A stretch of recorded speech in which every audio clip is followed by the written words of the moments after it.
Nibyo cyo gakomeye cyane uko muri kumwe natwe muri aya makuru ndetse no mu gice mwinshi cyane kubana namwe. Niyo mpamvu mbahaye ikaze cyane nishimira ko ndi kumwe na muri uyu mwanya.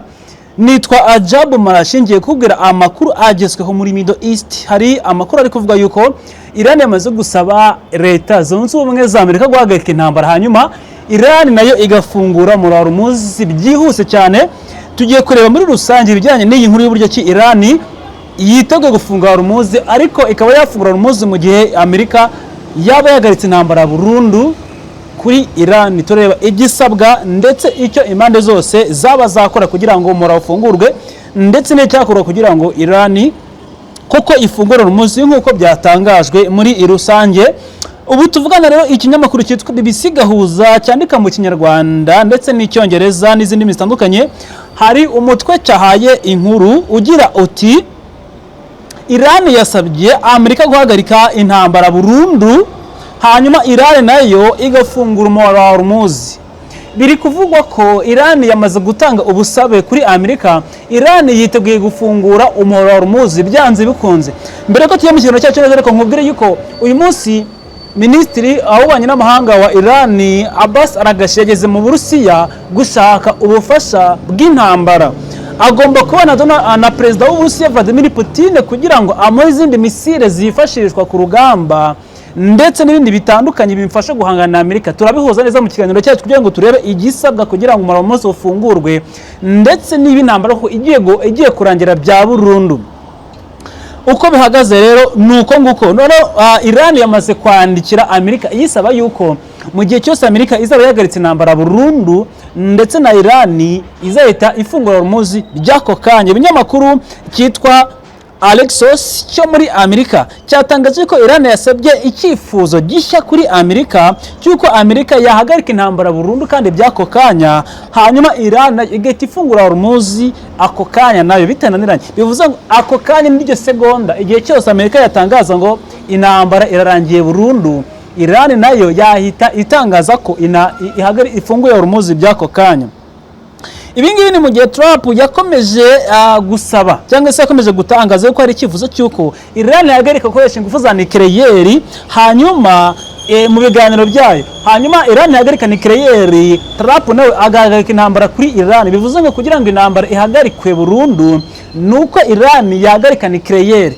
Ariko mu itangazo Iran yanditse yavuze ngo mu gihe cyose Amerika yahagarika intambara kuri Iran ndetse n'ibijyanye nuko twareka gukoresha nucleaire nabyo mukabishyira ku ruhande, muri rusange musabwe kutatubuza gukoresha ingufu za nucleaire. Muhagarike intambara kuri Iran, mureke kutubuza gukoresha ingufu za nucleaire, hanyuma mudu uburenganzira bwacu bwose natwe dufungure Hormuz. Icyifuzo cya Iran nuko giteye. Ariko Amerika nayo ikavuga ngo mbere ya byose mureke gukoresha ingufu za nucleaire, ndetse Trump akunda gushimangira ko ashaka ko Iran itazigera ikoresha ingufu za kirimbuzi n'umunsi umwe.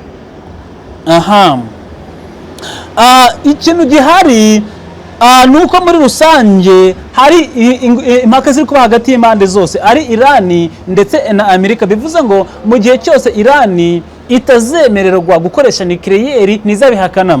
Hari ikinyamakuru cyo muri Liban cyanditse ngo mu gihe cyose ibyo bizaba Amerika igahagarika intambara kuri Iran, ndetse ngo hazahita kurikiraho ibiganiro byitwa yuko ari ibyo gufungura Hormuz. Ikinyamakuru cyitwa Ari Mayadeni nicyo muri Liban kivuga yuko ibyo biganiro ngo nibigerwaho byuko Amerika izahagaritse intambara kuri Iran, ngo ntabwo umuhoro uzatufungurwa ako kanya, hazakurikira process cyangwa se ibiganiro byo Hormuz izafungurwa.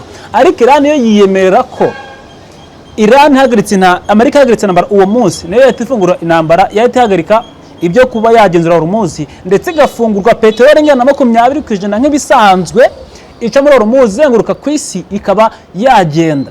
Dushingire ku iki twavuze mu kanya kashize, Uburusiya buri gufasha igihugu cya Iran muri iyi ntambara mu buryo butandukanye. Hari amasezerano yasinywe hagati y'igihugu cy'Uburusiya ndetse na Iran mu myaka yashize ashingiye kuki amasezerano bafitanye harimo guhanahana intwaro, harimo kandi aya kwikura mu kibazo mu gihe igihugu kimwe kiri mu bihano. Ubwo no kuvuga ngo niba Iran iri mu bihano Uburusiya bakayifasha kubona amafaranga n'ibindi bitandukanye kugira ngo bya bihano yashyizwemo n'amahanga cyangwa ibihugu bitandukanye nka Amerika bitegiraho ingaruka. Ayo masezerano arahari.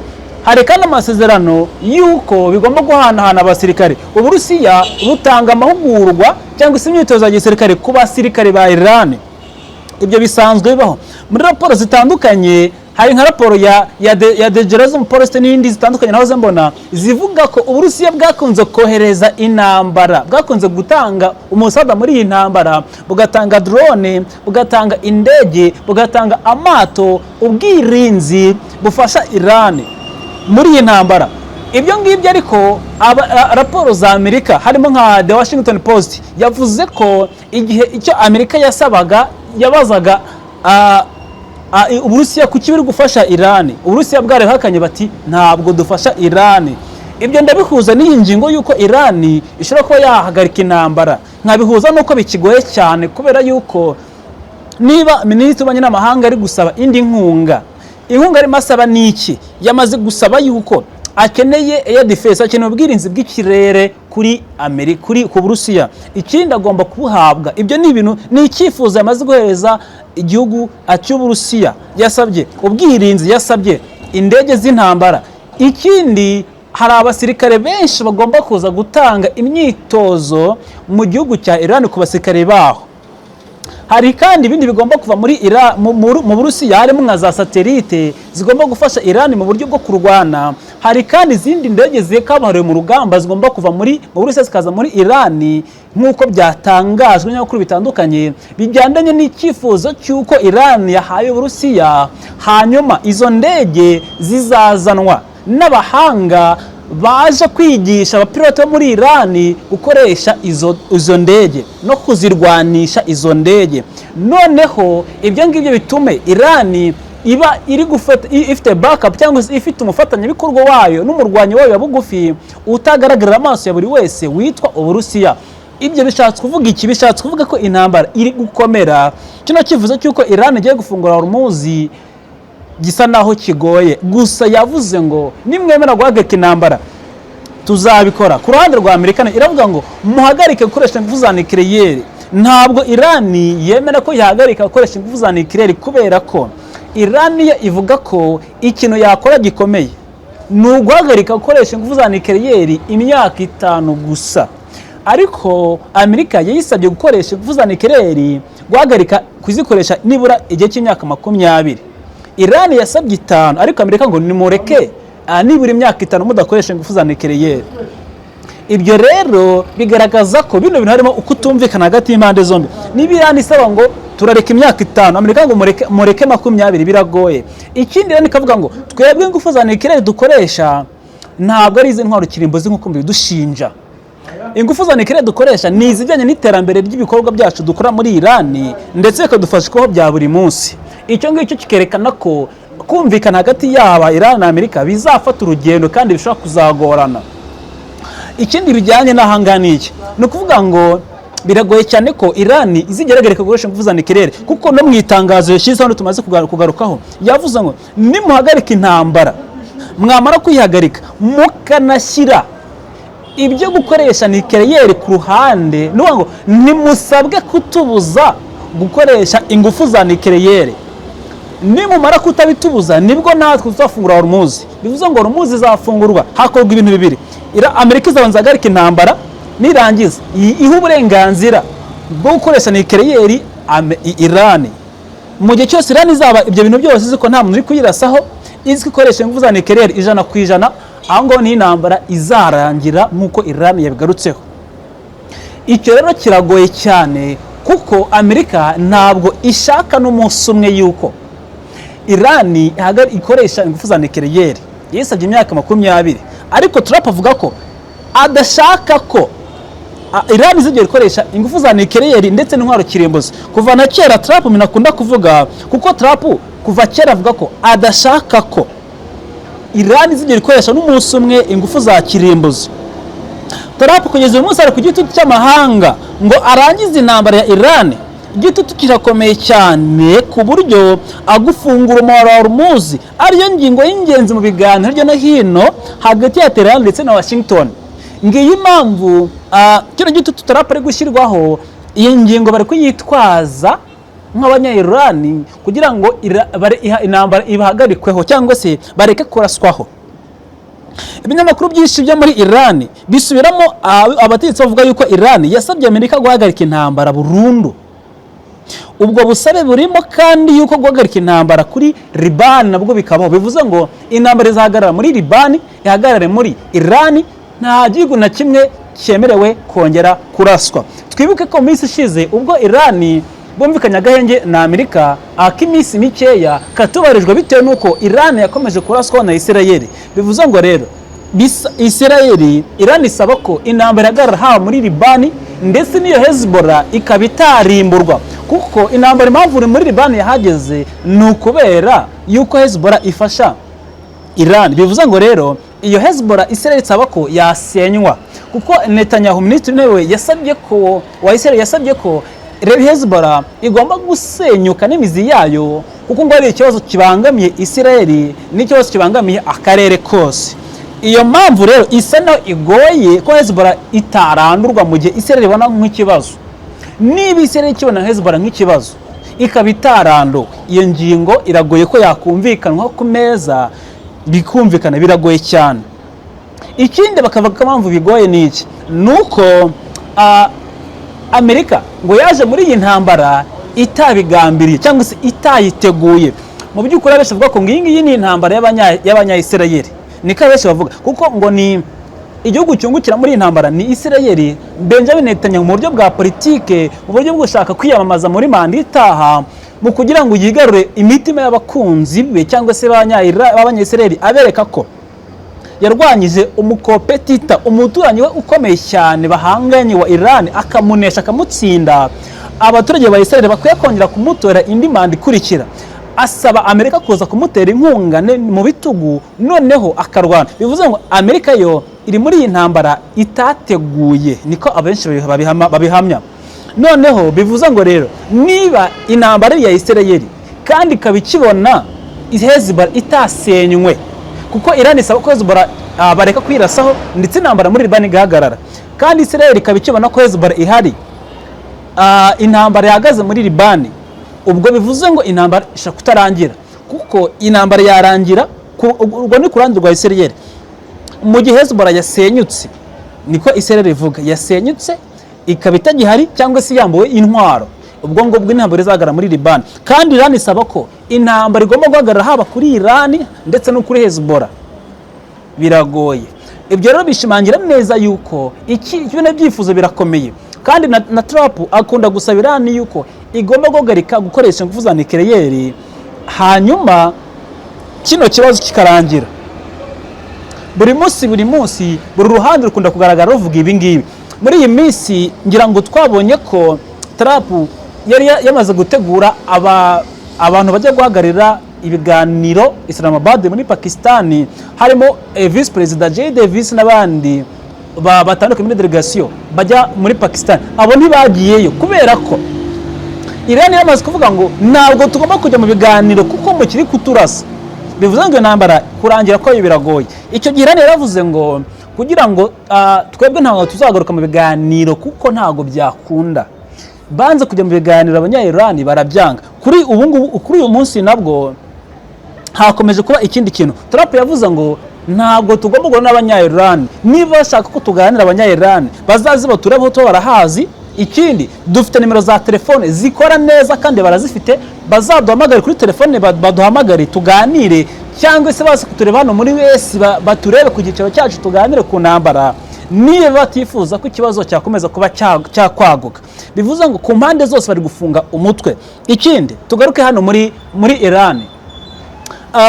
Umuyobozi w'ikirenga wa Iran Mojtaba Khamenei bivugwa ko ari we muntu uri gutuma intambara itarangira, kuko Amerika imushyiraho ikibazo gikomeye cyane, kavuga ngo ntabwo tuzi ngo ninde uyobora Iran.